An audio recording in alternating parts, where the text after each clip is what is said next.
Long-term value investing has been proven to be the best method to make money on the long term in the stock market, and the Oracle of Omaha, Warren Buffett, knows it best. My name is Rick Dago, and in my channel we talk about self-development, productivity and finance. In today's video we're going to continue the series about how to invest like Warren Buffett, and in particular we're going to talk about a financial statement called the income statement. Maybe we're not going to be able to have a private meeting with the board of directors of a public company to discuss about buying 2 billion of preferred shares like Warren Buffett does. Nevertheless, as private investors, we have free access to all the financial information of every publicly traded company, and we should rely on this information to decide if we want to invest in this company or not. As Buffett says, it's far better to buy a wonderful company at a fair price than a fair company at a wonderful price. So how does Buffett find these wonderful companies? The most important concept to learn is the durable competitive advantage. I talk about the durable competitive advantage in the first video of my series, which I'll link somewhere here. So assuming that you know everything about the durable competitive advantage, we'll focus now on the first of the 3 financial statements that you need to get comfortable with, the income statement. So let's get it started. What is the income statement? The income statement tells you how much money the company earned in a quarter and a year. It tells you the profit margins, some really important ratios like the return on equity, and it allows you to check the duration and the consistency of these profits by comparing the last 5 to 10 years. So all these factors are really important to check if the company benefits from a durable competitive advantage. But how can we find all this data? All the historical data of the financial statements, including the income statement, can be found in websites like Yahoo Finance, Morningstar.com or QuickFS.net. And the advantage of these websites compared to the official 10K is that here you can find the financial data of the last 5 to 10 years. So this allows you to check the consistency of the profit and all the other financial data of the company. But in this first video, we're gonna go through the official 10K because it's really important to learn how to use this official data. And then we'll see also how to find the same data in the websites that I told you. Now let's look, for example, at the last 10K of a company like Coca-Cola. To do it, you go to Google and you write Coca-Cola, you search it, and when you get to the website, go to Investors, Filing and Reports, and then select Annual Filings 10K. Now, this 10K is 183 pages long, but don't worry, scrolling down we find a table of contents which is usually clickable in any 10K.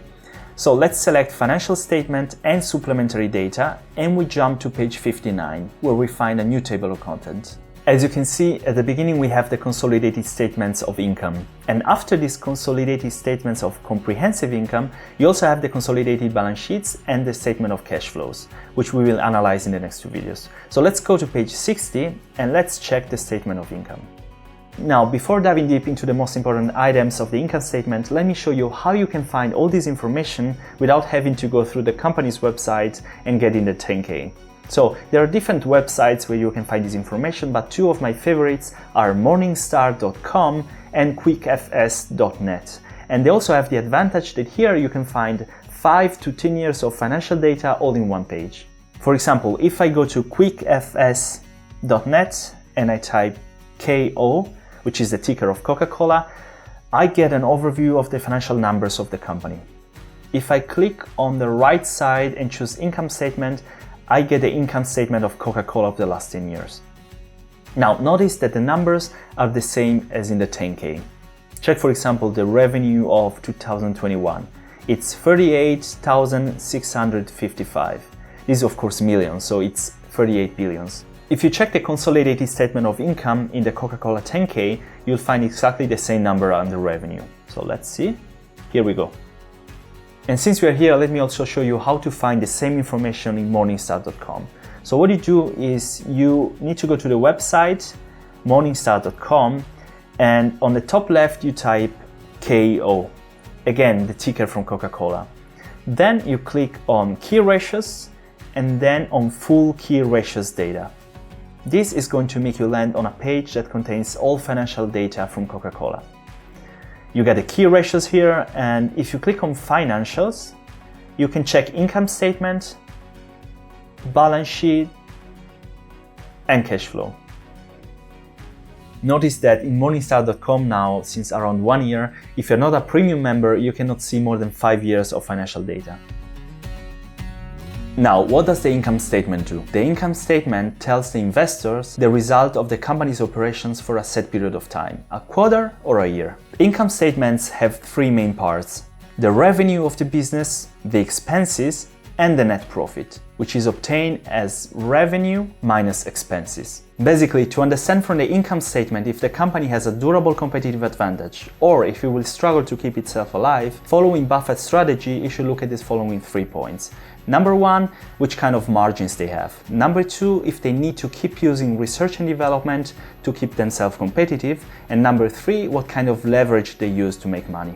Moreover, the source of the earnings is much more important than the earnings themselves. So let's see now what are the most important items of the income statement and how to understand if behind these numbers there is a strong, promising company or not. The first line is the total or gross revenue, basically all the money that came in the door during the period in question, a quarter or a year.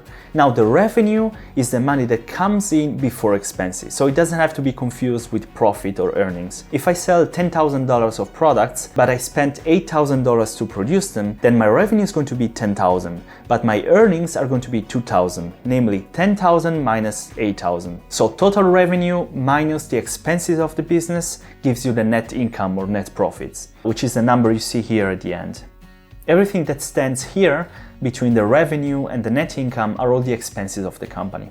Now, what should the revenue look like? Of course, the revenue should be a growing number in the last 5 to 10 years and possibly a consistently growing number to show that the company is expanding. Of course, revenue is not everything because earnings are more important, but we're going to see that later. Now, right after the total revenue, you have the cost of goods sold or cost of revenue. The cost of goods sold, as the term itself explains, it's a cost that the company had to spend in order to produce the products they sold. The term cost of revenue instead of cost of goods sold is used if the company sells services instead of goods or products. Now, the cost of goods sold doesn't tell us much about the durable competitive advantage, but it's really important in calculating the gross profit. The gross profit is nothing more than revenue minus cost of goods sold. It doesn't include sales and administrative costs, interest costs, and depreciation. Gross profit doesn't tell us much about the durable competitive advantage, but the gross profit margin does. To calculate the gross profit margin, you divide gross profit by revenue. This margin gives an indication of how profitable the sale of the products or services of these particular companies are, because it tells you how much of the revenue stays within the company's pocket after paying the cost of goods sold. A durable competitive advantage in a company usually creates higher margins and higher gross profit margins because the company is able to raise their prices much more than what they paid to produce the products. Firms with excellent long-term economics tend to have stable and consistent higher margins, so always look for margins that are stable or growing within the last 10 years. As regards the value, there is no magic formula, but greater than 40%, there is a durable competitive advantage. Less than 40%, the competition starts eroding margins. And less than 20%, there is no sustainable competitive advantage. And remember, consistency is key, so always look at 10 years of data and find consistency within this data. Now, after the cost of goods sold have been deducted by the revenue, the expenses for the company are still not over, because the company still has to face general operational expenses which are not directly related to a single product. These are called operational expenses because they are related to the operation of the business. And a company may have a high gross profit margin, but still they can lose money on the long run because they have really high operational expenses. These are, for example, research and development expenses, selling, general and administrative fees, depreciation and amortization, restructuring charges, and non-operating and non-recurring expenses. In the case of Coca-Cola, we only have selling, general and administrative expenses, and then other general charges. So if you deduct all operating expenses from the gross profit, you obtain the operating income or operating profit. Gross profits minus total operating expenses gives operating profit or loss. Let's see some of these expenses in detail. Now, the first one is called Selling, General and Administrative Expenses, or SGA. They include management salary, payrolls, travel expenses, legal fees, etc. And it has a tremendous impact on the company's bottom line. Now, Coca-Cola consistently spends 56 to 59% of its gross profit on SGA. Moody consistently spends 25%. Companies that don't have a durable competitive advantage usually show wild variations of SGA over the years. For example, General Motors spent between 28% and 83%. Ford has spent between 73% and 700%. Both companies are losing money like crazy, and the problem is that if your sales drop, also revenue drops, but the SG&A remain and they start eating and eating over your gross profits. So you want your selling, general and administrative expenses to be as low as possible. If they are under 30% and consistently under 30%, then it's great. If it's between 30 and 100%, it really depends on the company and on the industry. And if it's over 100%, then it's a really competitive industry and you need to be careful. There are also companies that have low SG&A but destroy themselves nevertheless with high capital expenditures and interest expense on their debt load. An example of this is Intel, that doesn't have a lot of SG&A but still they use a lot of research and development, because otherwise their products would be obsolete in 5 to 10 years and they would be kicked out of the market by the competition. In general, Buffett stays away from companies that have a high SG&A expense as well as other operational expenses like research and development. Now let's talk briefly about research and development. High research and development usually dictates high SG&A expenses, which threatens the competitive advantage of the company.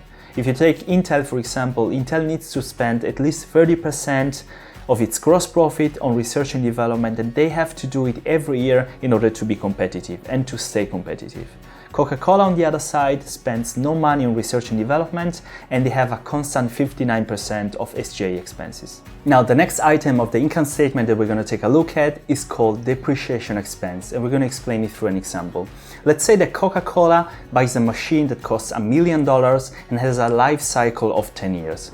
Now, although the $1 million was spent at the beginning, financially the machine causes depreciation expenses of $0.1 million over the next 10 years that are reported in the income statement. The real $1 million cash expense is instead reported as capital expenditures in the cash flow statement. Buffett says that companies often underestimate depreciation and they build debt using leverage buyouts. And in the end, after the 10 years, they're not able to buy the machine, to finance the machines again. So generally speaking, it's good to find a company that has low depreciation expenses compared to the gross profit. So far we have deducted both the cost of the products, the so-called cost of goods sold, and the operating expenses from the revenue, giving us the operating income. But besides the operational costs, the company also has to face financial costs, and these are reported as interest expenses. And why is that? Companies have liabilities that could be anything they rent, from buildings, cars or machines, and they also have debts with their banks because the banks gave them money to finance their operations. For all the debts that the company has, the company needs to pay interest. So in the case of Coca-Cola, you can see that there is both interest income and interest expense because Coca-Cola itself receives interest periodically from other companies.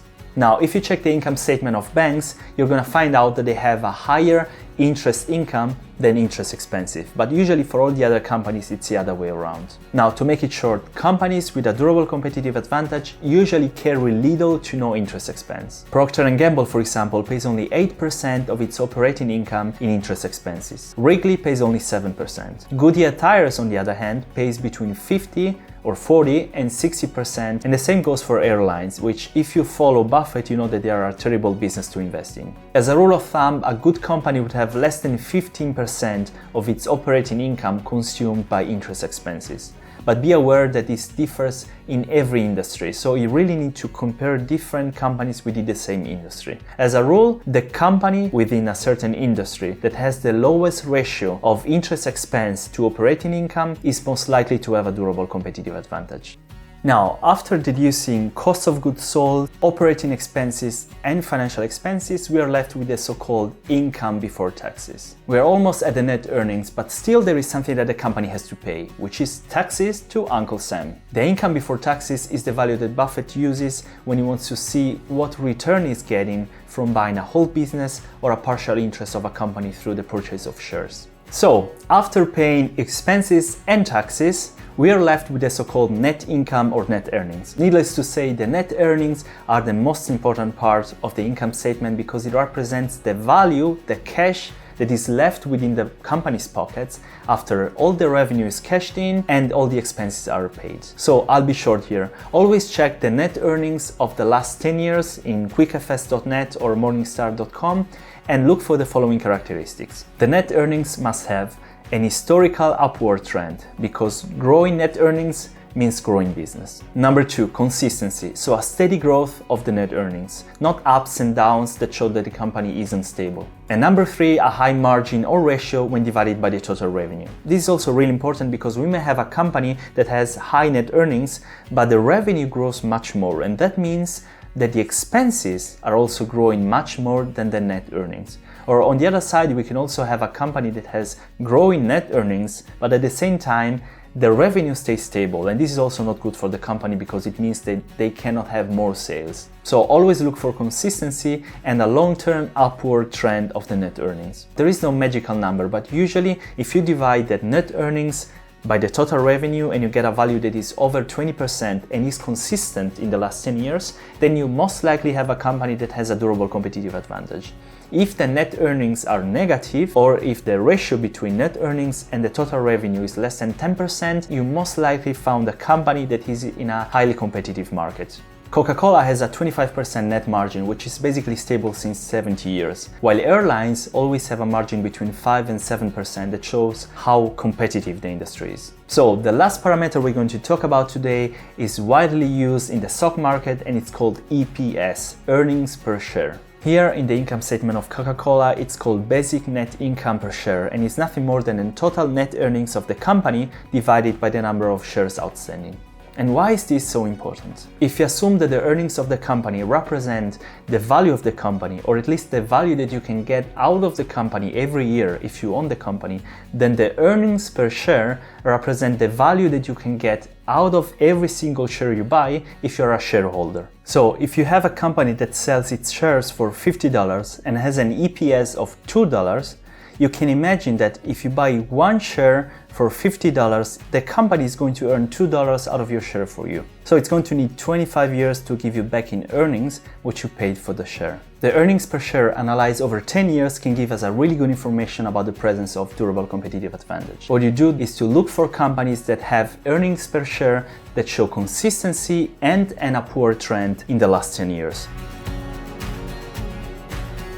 So I hope I could give you an overview of the income statement and of all the items that are important to look for when you want to invest in a company. Now, summarizing, always look for consistency and an upward trend in net earnings and revenue, and look for consistency in all the other parameters. Always look at 10 years of data, for example through quickfs.net or Yahoo Finance, and try to always compare many companies within the same industry. In the next 2 videos, we're going to talk in detail about the other 2 financial statements, which are the balance sheet and the cash flow statement. By the way, in the description below, I'm going to write down a link where you can download for free, of course, a PDF as a summary of today's video. I really hope you enjoyed the content of this video and you could find some useful information in it. If you did, please don't forget to subscribe to my channel to support me, hit the like button, and it's free, but it helps me a lot at this stage. And of course, you can ring the bell. That means that you'll be notified when I'll publish the next 2 videos on the financial statement. Well, stay tuned. I hope to see you in the next video. Take care of yourself, and I wish you a great evening. Ciao.